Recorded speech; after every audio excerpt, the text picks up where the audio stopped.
The wireless fall monitor, hereafter referred to as the monitor, is the heart of this system and gets connected to whichever pad will be in use.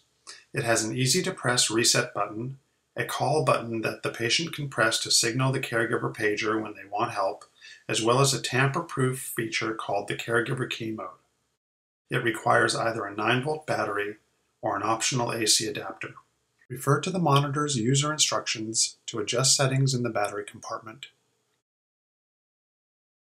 Insert 2 AA batteries into the pager, choose the volume and language setting desired, then place the power switch in either the audible or vibrate alert mode.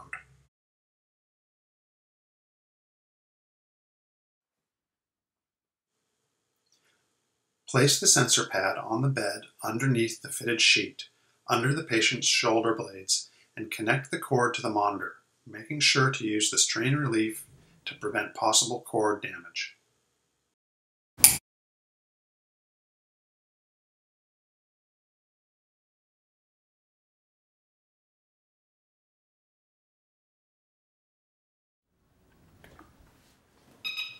When the patient lies down on the pad, the monitor will give 2 quick activation beeps.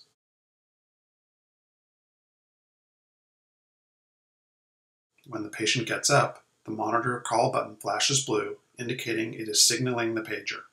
No noise is heard in the room. The pager in another room alerts the caregiver that the patient is getting up.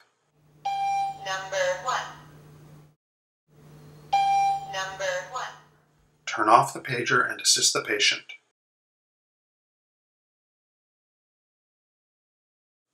Reset the monitor once the patient has been attended to. Make sure to turn the pager back on when the system is next activated.